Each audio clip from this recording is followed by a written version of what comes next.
Ne pas faire d'angélisme, être super transparent également sur ce qui est proposé, sur ce que je propose en tant que conseiller d'investissement financier, notamment en immobilier et sur les SCPI qui, vous le savez, sont pas majoritairement, mais donc pour certaines, principalement investis dans les bureaux. Et là, je me suis arrêté, j'ai sélectionné pour vous un article qui fait un petit état des lieux.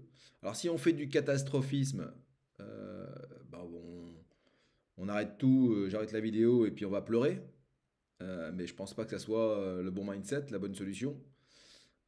Et si on analyse un petit peu plus finement la manière d'investir dans l'immobilier au travers de SCPI, y compris dans de l'immobilier de bureau, mais comme d'habitude, il faut avoir choisi de manière assez pointue la bonne société de gestion, puisque effectivement, en fonction de certaines SCPI, eh bien, vous allez avoir de l'immobilier de bureau de qualité, y compris à Paris, et puis des immeubles qui, eux, ne trouvent plus aucun preneur parce que ne répondant plus aux exigences des salariés notamment euh, et des services qui sont proposés. Alors, on va attaquer, donc on va parler de la défense, hein. On nous dit que le marché du bureau chute en Île-de-France et on nous dit même que la défense s'écroule. Alors, voilà, la demande placée de bureaux en région parisienne a chuté de 17% en 2023. Voilà, donc demande de bureau, moins 17 en 2023, boum, par rapport à 2022. Paris reste prisé, mais c'est normal et ça restera toujours prisé. Paris est une capitale on aura tout le temps besoin de bureaux, mais de bons bureaux. Les entreprises recherchant en priorité des emplacements centraux et bien desservis par les transports en commun. Ça, c'est pas nouveau, hein. Donc on va aussi souvent parler d'emplacement dans l'immobilier. Et bien là, c'est pareil pour les immeubles, hein.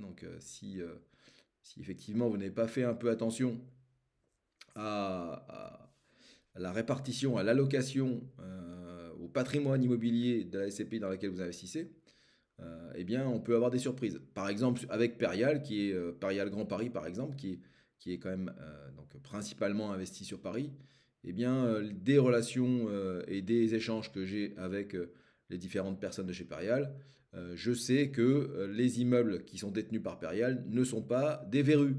Ce sont des immeubles qui sont loués et qui répondent aux besoins de la clientèle d'aujourd'hui.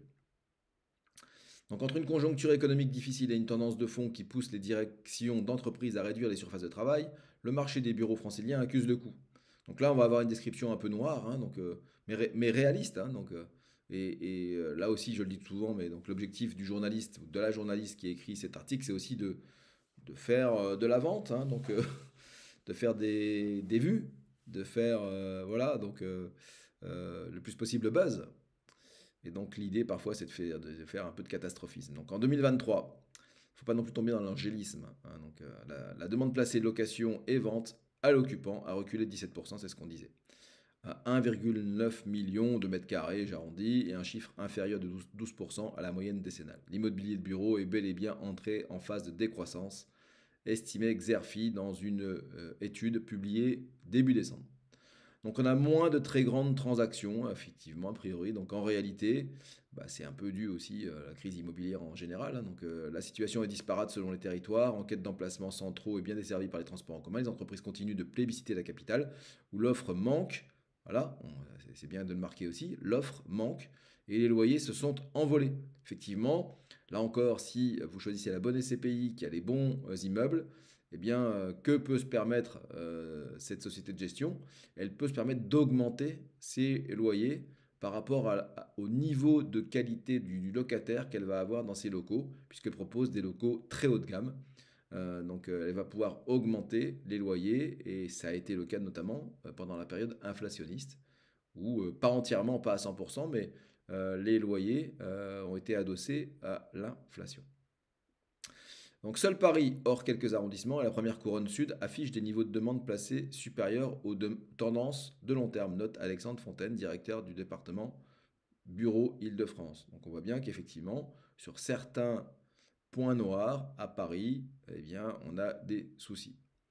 Donc demande placée de bureau avec un petit graphique. Je vous laisserai appuyer sur pause si vous voulez stopper. Regardez. Donc on parle de la défense. Celle-ci est en revanche en recul de 33%. Donc 17% en moyenne, 33% pour la défense.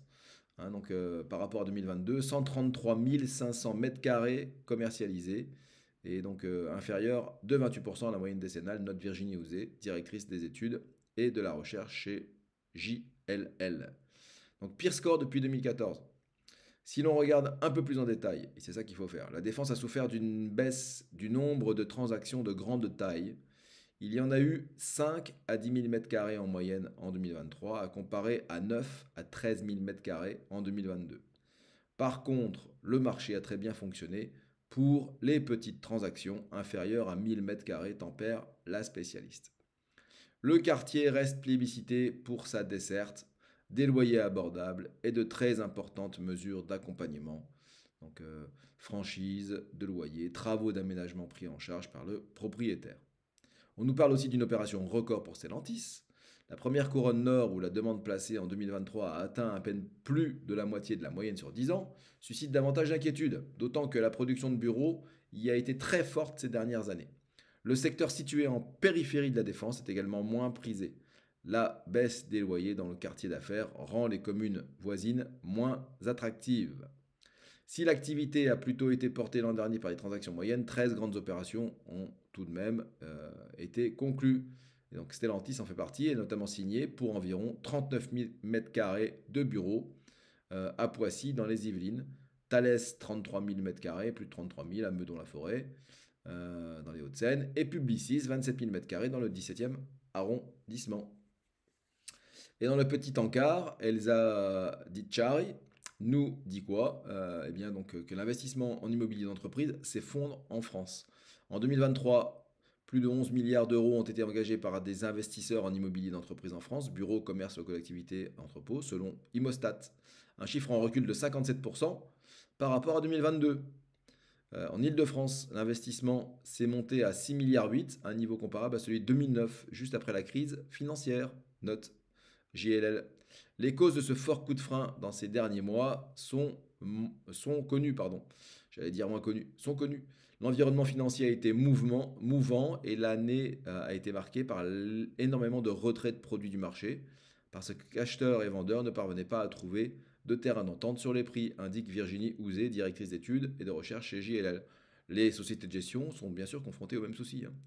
Elle souligne en revanche que d'importants achats qui ne sont pas comptabilisés dans ces chiffres ont été réalisés par des entreprises pour combler leurs propres besoins. C'est en particulier le cas des investissements réalisés à Paris par les entreprises du secteur du luxe. Voilà, donc c'était bien de faire un petit point de situation, c'est bien de parler de SCPI, mais on sait que dans les SCPI, il y a beaucoup de bureaux, Quorum notamment, hein, qui a annoncé des résultats exceptionnels l'année dernière, et majoritairement investi en bureaux, mais une fois de plus, alors Quorum n'est pas sur Paris, mais une fois de plus, si vous choisissez bien vos SCPI, eh bien vous n'aurez pas de mauvaises surprises au bout de 20-25 ans. On est sur du long terme, c'est de l'immobilier. On est éventuellement exposé à une baisse du capital. Ça, c'est bien de le rappeler quand même, hein, une baisse de capital ou baisse des loyers. C'est propre à l'immobilier. D'accord? Donc, si on a bien ça en tête au départ, sauf que quand vous achetez, si on fait une petite comparaison avec l'immobilier Pierre, un appartement avec vue sur mer, et où vous aurez donc une très grosse demande locative et une augmentation de la valeur de votre bien dans le temps, eh bien, si vous choisissez une petite pépite comme ça dans les CPI, j'ai parlé de Quorum, mais il y en a d'autres, hein, donc Transition Europe, chez Intergestion, Crystal Life, Perial PFO, enfin voilà, la liste est longue. Je ne travaille pas avec 30 SCPI, mais des pépites, il y en a encore, il y en a toujours, et il y en aura toujours et encore. Voilà, donc n'hésitez pas à prendre contact avec moi si vous voulez que je vous établisse une simulation détaillée. Je vous fais aussi une petite formation sur la théorie en SCPI, la possibilité d'investir en démembrement, nue propriété ou en usufruit si vous êtes chef d'entreprise et que vous voulez booster votre trésor. C'est un moyen qui est intéressant. Je vous embrasse et je vous dis à très vite.